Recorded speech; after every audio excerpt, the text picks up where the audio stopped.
about the agrobacterium mediated gene transfer. सो अगर हम बात करें एग्रोबैक्टीरियम की तो ये एक ग्राम नेगेटिव बैक्टीरिया है, रॉड शेप का होता है, मोटाइल होता है and it is a phytopathogen and it is regarded as nature's most effective plant genetic engineer. It is the natural expert of interkingdom gene transfer. So gene transfer के लिए हम इस bacteria का यूज़ करते हैं। Motile होता है, gram negative होता है। 3 तरीके के एग्रोबैक्टीरियम स्पीशीज़ है। पहला है एग्रोबैक्टीरियम ट्यूमिफेशियंस जो कि क्राउन गॉल डिजीज़ कॉज करता है, जिसके बारे की हम आज डिस्कस करने वाले हैं। एग्रोबैक्टीरियम राइजोजीन्स विच कॉजेज हेरी रूट डिजीज़, एग्रोबैक्टीरियम रेडियोबैक्टर। सो जो हमारा सेकंड है हेरी रूट डिजीज़, इसके बारे में हमने लास्ट लेक्चर में पढ़ा था। अगर आपने नहीं देखा है तो आपको लिंक डिस्क्रिप्शन में मिल जाएगा। सो अगर हम बात करें टीआई प्लाज्मिड के बारे में तो इट इज़ अराउंड 200 kb इसका साइज़ होता है। Circular piece of DNA which is found in almost all agrobacteria. So हम करने क्या वाले हैं, पहले मैं आपको ये बता देती हूँ। जैसे ये बैक्टीरिया है, इस बैक्टीरिया का एग्रोबैक्टीरिया है, ये इसका क्रोमोसोमल डीएनए है, ये इसका प्लाज्मिड है। अब इस प्लाज्मिड को अगर हम जूम करके देखें तो यहाँ पर हमारे पास क्या होता है, there is a T region. ये जो ब्लू वाला रीजन है इसको हम बोलेंगे टी रीजन, और द टी डीएनए, यही जो टी डीएनए होता है, ये जो हमारा टी डीएनए है इसका क्या होता है, ट्रांसफ़र किया जाता है प्लांट्स के अंदर। इसी का ट्रांसफ़र होता है प्लांट्स के अंदर। सो टीआई प्लाज्मिड, ये इसका पूरा प्लाज्मिड का स्ट्रक्चर है जिसको हम टीआई प्लाज्मिड बोलते हैं, tumour inducing plasmid. So TI plasmid is a circular piece of DNA found in all agrobacteria.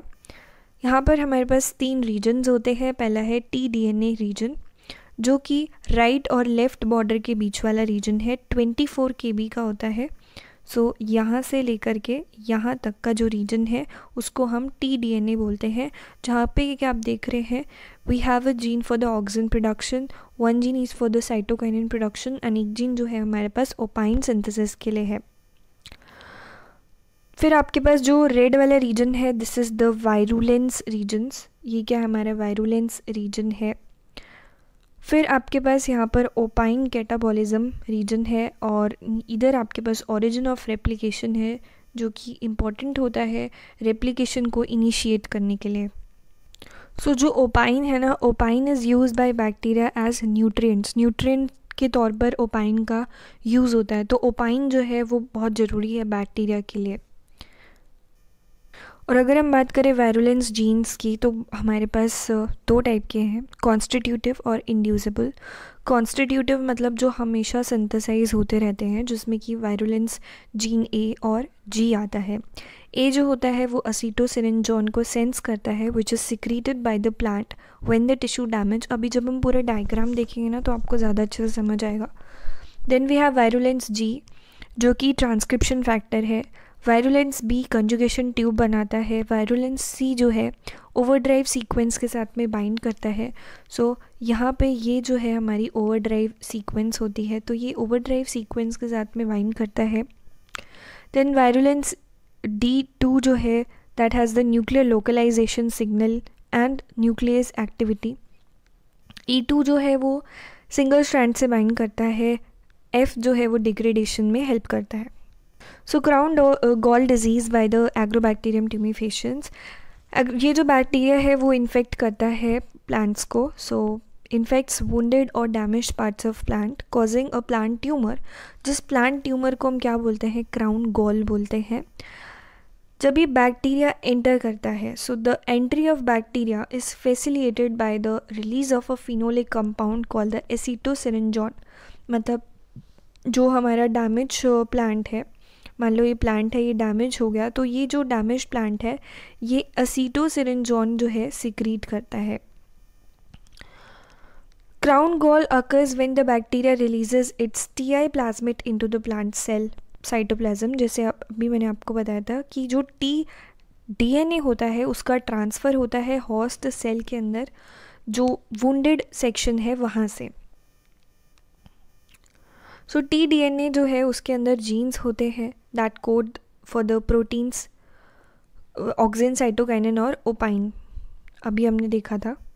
सो अब देखिए जो टी रीजन है यहाँ पे क्या है, ऑक्सिन, साइटोकाइनिन और ओपाइन की सिंथेसिस के लिए जीन्स है, और ये जो टी डीएनए होता है वो प्लांट सेल के अंदर ट्रांसफ़र होता है। सो जो ऑक्सिन और साइटोकाइनिन है वो प्लांट सेल प्रोलिफरेशन में हेल्प करेंगे, ग्रोथ हार्मोन्स है। ओपाइन जो है वो as a source of carbon, as a source of energy use करा जाता है बाय द बैक्टीरिया। नाउ अब हम स्टेप्स देखने वाले हैं किस तरीके से ट्रांसफॉर्मेशन हो रही है of the cells by the agrobacterium tumefaciens. So the first is the signal induction to the agrobacterium by the phenolic compounds and some sugars induces biochemical changes that help in the tDNA transfer. Then attachment of the agrobacterium to the plant cell. Agrobacterium attach to the cell through the polysaccharides and cellulose fibers. Third step is the production of virulence protein. Signal induction causes the virulence protein to form Vir A, which induces Vir G. This then induces the production of rest of the virulence proteins. The fourth step would be the production of single-stranded tDNA. This is recognized by the Vir D and thus carried forward by the host to the host by the Vir D2. So transfer of the tDNA out of the agrobacterium and at last the transfer of tDNA into the plant cell and the integration. So let us see step by step क्या हो रहा है यहाँ पर। तो ये हमारे पास क्या है, प्लांट का सेल है, और एग्रोबैक्टीरियम मैं आपको बता देती हूँ, ये जो हमारा पूरा सेल है ये क्या है, एग्रोबैक्टीरियम का सेल है। This is the agrobacterium cell. So agrobacterium को ना मैं पूरा येलो कर देती हूँ। This is the agrobacterium cell. बाकी इधर जो सेल है that is of the plant.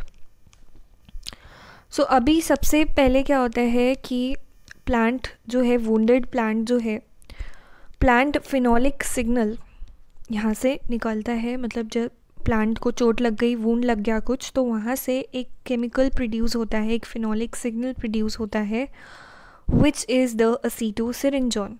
अब जो प्लांट है वो क्या प्रोड्यूस करेगा, असीटोसिरिंजोन। जैसे ही प्लांट डैमेज हुआ तो उसने क्या रिलीज़ करा, असीटोसिरिंजोन। अब असीटोसिरिंजोन जो है, this is the acetosyringone. So this is the acetosyringone. Acetosyringone जो है वो जाएगा और वो वायरुलेंस ए को एक्टिवेट कर देगा। सो असीटोसिरिंजोन एक्टिवेट्स द वायरुलेंस जीन्स। सो यहाँ पे जो हमारे पास ये बैक्टीरिया है, इस बैक्टीरिया के अंदर क्या है, टीआई प्लाज्मिड है। टीआई प्लाज्मिड के अंदर ये हमारे पास क्या है, टी डीएनए है, और यहाँ पे क्या था, हमारे पास वायरुलेंस रीजन था जहाँ पे कि बहुत सारे हमारे पास वायरुलेंस जीन्स थे। तो अब ये जो असीटोसिरिंजोन है वो सबसे पहले क्या करता है, वो वायरुलेंस ए को एक्टिवेट कर देगा, वायरुलेंस ए को एक्टिवेट कर देगा।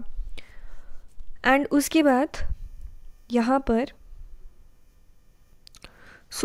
वायरुलेंस ए को इन्होंने ए को एक्टिवेट करा, एक ए एक्टिवेट होगा फिर वो जी को एक्टिवेट कर देगा, जी एक्टिवेट करेगा तो जी मैंने जैसे आपको बताया था, जी जो होता है वो ट्रांसक्रिप्शन फैक्टर होता है, फॉस्फोराइलेशन करा देता है। तो जब जी जो है ट्रांसक्रिप्शन फैक्टर है तो ये ट्रांसक्रिप्शन कराएगा, एंड ये बाकी जो जीन्स हैं, बाकी आपके जैसे वायरुलेंस बी, सी, D1, D2 और D4, then E1, E2 and also F, इन सबको क्या कर देगा, एक्टिवेट कर देगा। Fourth step is the T DNA transfer. T DNA का क्या हो जाएगा, ट्रांसफ़र हो जाएगा। सो यहाँ पे बेसिकली हमारे पास रोलिंग सर्कुलर रेप्लिकेशन होता है, एंड सिंगल स्ट्रैंड जो है टी डीएनए का वो ट्रांसफ़र होगा टू दी प्लांट सेल। सो अब जो हमारा सिंगल स्ट्रैंडेड टी डीएनए है, सिंगल स्ट्रैंड कैसे बना है, रोलिंग सर्कुलर रेप्लिकेशन से बना है। मतलब थोड़ा सा मैं आपको बता देती हूँ, जैसे ये प्लाज्मिड है ना, तो इस तरीके से यहाँ पे रेप्लिकेशन होता है, एंड इस तरीके से रेप्लिकेशन हो रहा है। तो ये जो एक सिंगल स्ट्रैंड है, सो जो रोलिंग सर्कुलर रेप्लिकेशन है वो किस तरीके से होता है, यहाँ पर निक लग जाता है, कट लग जाता है ओरिजिन पर, और फिर एक जो स्ट्रैंड है वो ग्रो करता है, एलोंगेट होता है, और जो ओल्ड स्ट्रैंड है उसको क्या कर देता है, डिस्प्लेस कर देता है। तो यहाँ पर इस तरीके से जो आप ब्लू वाला देख रहे हो, ये जो ब्लू वाला है वो एलोंगेट करता जाता है और हमारे पास एक सिंगल स्ट्रैंड जो है वो क्रिएट हो जाता है। अब ये जो ब्लू वाला है वो क्या हो जाएगा, सेपरेट हो जाएगा, वो यहाँ से कट हो जाता है और ब्लू वाला अलग हो जाएगा। तो वही जो है हमारा सिंगल स्ट्रैंडेड डीएनए है। अब एक बार हमारे पास ट्रांसफ़र हो गया, उसके बाद जो टीडीएनए है, कॉम्प्लेक्स है, वो कहाँ चला जाएगा, कहाँ पे इंटीग्रेशन हो जाएगी, न्यूक्लियस के अंदर उसकी क्या हो जाएगी, इंटीग्रेशन हो जाएगी। मतलब जो हेल्दी प्लांट सेल है उसका जो न्यूक्लियस है उसके अंदर वो क्या हो जाएगा, इंटीग्रेट हो जाएगा। It will integrate into the nucleus of that plant cell. अब जैसे ही वो इंटीग्रेट हो गया, क्योंकि हमें पता है कि टीडीएनए के अंदर क्या था, वेरियस जीन्स थे, साइटोकाइनिन सिंथेसिस के लिए, ऑक्सिन के लिए, ओपाइन के लिए। तो क्योंकि वहाँ पे इंटीग्रेट हो गया है तो अब वो जो टीडीएनए है वहाँ से सिंथेसिस होगी ओपाइंस की, ऑक्सिन की और साइटोकाइनिन की। सो ऑक्सिन और साइटोकाइनिन का जो सिंथेसिस है that promotes the tumour formation in Agrobacterium infected plant cell. उसकी वजह से क्या हो जाएगा, ट्यूमर का फॉर्मेशन हो जाएगा। और ओपाइन जो है एग्रोबैक्टीरियम मेटाबोलाइज कर रहा है और ओपाइन जो होता है वो एग्रोबैक्टीरियम की ग्रोथ को और प्रमोट करेगा, क्योंकि उसके लिए वो क्या है, as a source of energy, as a source of carbon, as a source of nutrient की तरह एक्ट कर रहा है। So these were the steps. So एक बारी फिर से देख लेते हैं। सबसे पहले क्या हुआ, जो हमारे पास वुंडेड प्लांट सेल था उसने क्या किया, उसने रिलीज़ करा एसीटोसिरिंजोन।